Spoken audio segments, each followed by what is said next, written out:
Politik itu cenderung seakan-akan sesuatu yang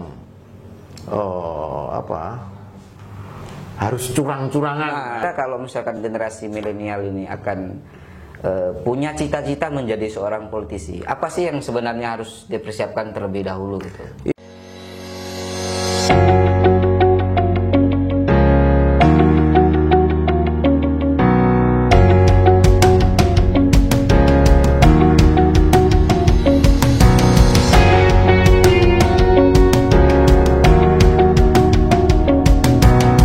Wabarakatuh.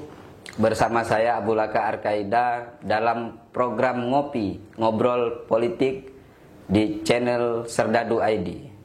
Politik hari ini di mata generasi muda dan bahkan kebanyakan masyarakat Indonesia menganggap politik identik dengan hal-hal yang negatif. Misal korupsi, ada semacam persekongkolan, baik itu legislatif dengan eksekutif atau eksekutif dengan pengusaha. Namun hakikatnya politik itu suatu hal yang mendasar dalam suatu negara. Ketika tidak ada politik, dalam hal ini partai politik, maka negara itu dipastikan tidak akan berjalan. Karena semua keputusan dalam negara itu dilahirkan dalam politik. Dari Pancasila, Undang-Undang 45, ya turun ke bawahnya, ada kepres, ada perda, semuanya dilahirkan dalam kepentingan politik. Pada kesempatan ini kita akan berbincang apa sih politik itu. Kalau misalkan ada yang ingin menjadi politisi, apa yang sebenarnya harus kita persiapkan? Apakah seburuk itu di mata kita politik itu? Pada kesempatan ini saya ditemani Pak Oleg Johan sebagai Wakil Ketua Komisi B dan juga sebagai Sekretaris Fraksi Partai Nasdem DPRD Kota Yogyakarta. Assalamualaikum Pak Oleg. Waalaikumsalam. Apa kabar? Apa kabar Bang Abu? Alhamdulillah sehat. Terima kasih Pak Oleg atas waktu yang diberikan. Mungkin di sela-sela full jadwal. Pasti kan tadi siang sudah rapat beberapa kali kan, bahkan 2 provinsi ya. Dan besok kayaknya nampaknya akan pergi lagi. Gitu. Ya. Ini luar biasa. Nah, begitulah potret sebagai anggota dewan. Jadi anggota dewan itu ya tidak semata hanya rapat dan rapat. Ya sebenarnya rapat itu juga berbicara membentuk undang-undang gitu kan. Ya, pada kesempatan ini mungkin Pak Oleg bisa cerita hal-hal yang mendasar terkait dengan politik sih. Sebenarnya apa sih politik itu gitu kan? Ya sebelumnya terima kasih Bung Abu sudah memberikan kesempatan pada saya untuk di acara ngopi ini ya. Ngopi di channel apa ini? Serdadu ID. Ya ngopi tapi nggak ada kopinya ya. Kita ngobrol ya, ngobrol politik gitu. Ya gini Bung Abu. Jadi bicara politik tentu saja yang paling mendasar itu bukan pada tataran yang selama ini ada di dalam pemikiran banyak orang. Politik itu kalau ditambahi politiki lah itu negatif. Nah, sehingga dalam rumah tangga sendiri itu sebenarnya sudah seni politik di sana. Ya. Bagaimana Bapak mengambil peran sebagai tokoh dalam rumah tersebut, mencari nafkah untuk anak dan istrinya, bagaimana seorang ibu juga berbagi peran menjadi ratu dalam keluarganya, sementara anak-anaknya di situ sebagai rakyatnya lah, yang notabene sebenarnya di dalamnya adalah bagaimana seorang bapak tersebut bisa mengayomi dalam keluarga tersebut, sehingga siapa yang mengatur keuangan, siapa yang mengeluarkan keuangan, siapa yang membuat aturan-aturan di rumah tersebut, itu politik. Sudah dalam politik arti, iya, itu arti politik. Jadi sebenarnya politik itu sesuatu yang sudah kita lakukan bersama dan sudah dilakukan oleh banyak orang, tapi nggak tahu itu ternyata politik seperti itu, bagian untuk mengambil kesimpulan dan lain sebagainya. Artinya itu sudah integral dalam kehidupan kita. Kalau kita nggak suka politik itu naif berarti. Oh iya. Padahal dalam keseharian kita sudah berpolitik gitu ya. Sehingga politik dalam arti kenegaraan tentunya saja ini adalah sesuatu cara pandang atau cara untuk mengatur sesuatu. Hanya saja kalau tadi dicontohkan di rumah tangga, ada bapak, ada ibu, ada anak, ada nenek, ada kakek, dan lain sebagainya. Nah, dalam kultur yang lebih besar, itu politik adalah bagaimana seni mengatur. Nah, kalau di negara ini bagaimana mengatur negara.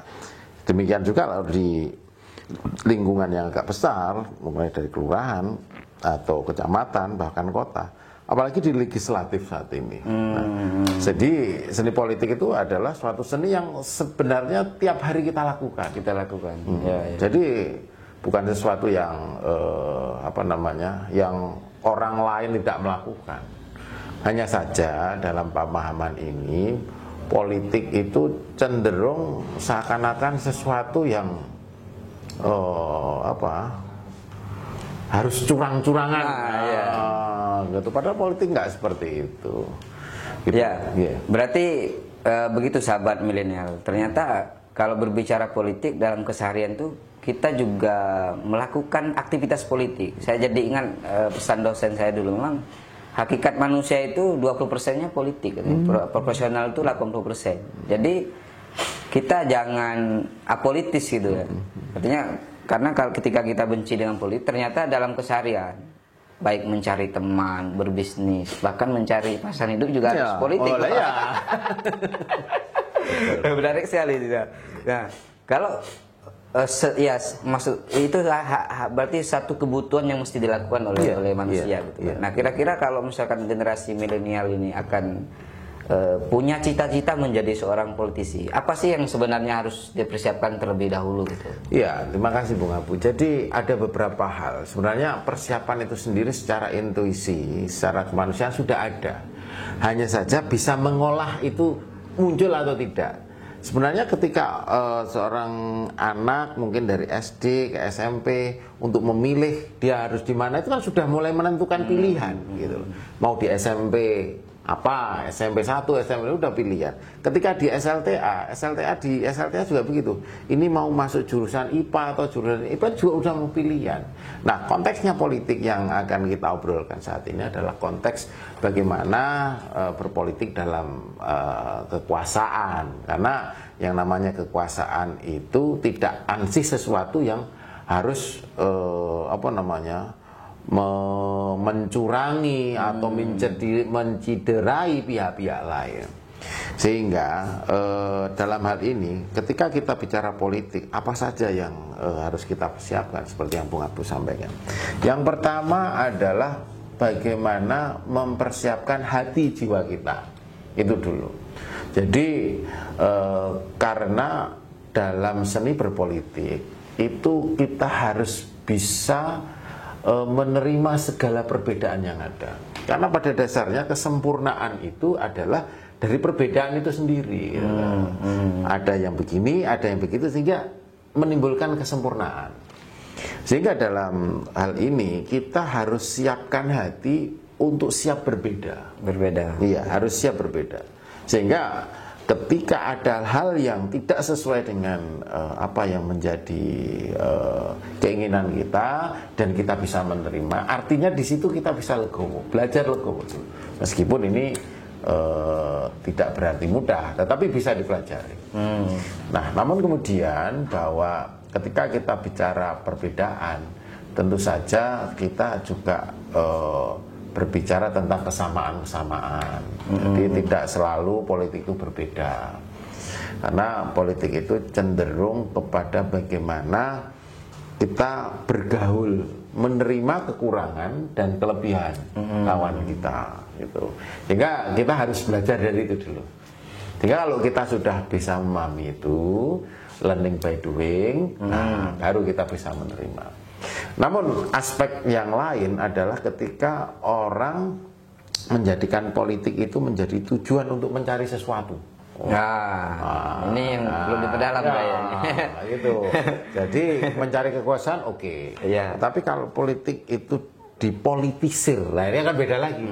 Politik itu seni bergaul, kalau mempolitisir ini ini sesuatu yang memang dalam hal ini perlu bagaimana mencermati, memahami, sehingga dapat mengaktualisasikan diri dalam seni-seni bergaul. Nah, Hal ini memang perlu jam terbang, Bung Abu. Jadi tidak hanya sekedar masuk dalam partai politik, lantas kita di sana berperan apa, tidak hanya seperti itu. Tapi kebanyakan yang terjadi seperti itu, Pak. Ya, seperti yang kita lihat seperti itu. Sehingga manakala politik itu misalnya dalam hal ini konteksnya adalah masuk partai politik, ingin jadi legislatif, ujuk-ujuk, apa itu ujuk-ujuk ya? Secara tiba-tiba, tiba-tiba dia nggak pernah mengenal partai, nggak pernah, hanya sekedar punya duit, dia melakukan sesuatu, lantas akhirnya tidak sesuai dengan yang diharapkan. Inilah yang kadang-kadang masyarakat melihatnya sebagai politik itu kotor. Nah ini menarik sekali sahabat milenial. Jadi apa yang dijelaskan Pak Oleg tadi, saya coba memperdalam soal jam terbang gitu kan. Artinya di sini kan satu keharusan bagi seorang politisi, artinya tidak secara ujuk-ujuk datang kemudian dengan modal 2 tas atau 3 tas itu, terus dia begitu pede kalau saya sudah punya uang sudah segini terus kemudian jadi gitu kan. Berarti kan tidak identik seperti itu politik berarti kan. Jadi kami coba melihat pengalaman Pak Oleg gitu kan, karena ya mungkin bagi bagi politisi lain dan pengamatan masyarakat juga, sepak terjang Pak Oleg itu yang bisa mengantarkan Pak Oleg gitu kan. Mungkin sedikit bisa cerita gitu kan, biar ada perspektif lain gitu kan, anak muda mau masuk ke dunia politik gitu. Memang saya hanya mengikuti intuisi saja. Jadi semangatnya adalah kerelawanan. Terjun ke dunia politik adalah bagian dari untuk mewujudkan apa yang menjadi cita-cita masyarakat yang sebenarnya. Jadi kita berangkat dari relawan, itu sudah jiwanya udah proses pembelajaran. Ketika kerelawanan seperti yang kita tahu, menjadi seorang relawan atau menjadi orang-orang yang bersosialisasi di banyak organisasi, tentu saja ini ada yang orang suka, ada yang orang yang tidak suka. Nah, disinilah kita belajar bagaimana ketika melihat orang tidak suka. Ini baru tataran baru tataran ketika kita melakukan pekerjaan-pekerjaan sosial. Yang mana pekerjaan-pekerjaan sosial tersebut kadang-kadang sudah pekerjaannya sosial, dikerjakan dengan profesional, lantas kemudian hasilnya maksimal menurut kita. Tapi ada aja orang yang mencela. Sehingga dalam hal ini tentu kita harus belajar menerima apa yang kita perbuat itu tidak sesuai dengan keinginan banyak orang. Nah, dari situ. Sehingga dari proses pembelajaran ini kita mulai berpikir bahwa kita itu misalnya ya ini untuk menjadi seorang politisi atau lengkapnya menjadi seorang legislatif, tidak semua orang itu suka akan kita, atau tidak semua orang itu memilih kita. Jadi bahkan mungkin bisa jadi ada yang banyak yang tidak suka pada kita, tetapi dengan jumlah hitung-hitungan tertentu menurut KPU memenuhi syarat misalnya. Nah, artinya kita tidak bisa memuaskan semua orang, hanya itu. Jadi ketika kita tidak bisa memuaskan semua orang, ya siap-siaplah ada yang mencela lah, yang itu hal yang biasa di dalam dunia politik menurut kami. Dan itu ya kita terus learning by doing, sambil belajar kepada sesuatu yang memang harus kita lalui bersama. Dan dari situ kita nanti bisa paham betul. Yang jelas harus legowo dulu supaya tidak tidak gelo kan ya. Dan itu harus melalui proses yang panjang gitu. Ya, untuk belajar legowo itu tadi. Ngomong-ngomong, berapa tahun dulu proses sebelum masuk dalam dunia politisi itu kan? Ya, saya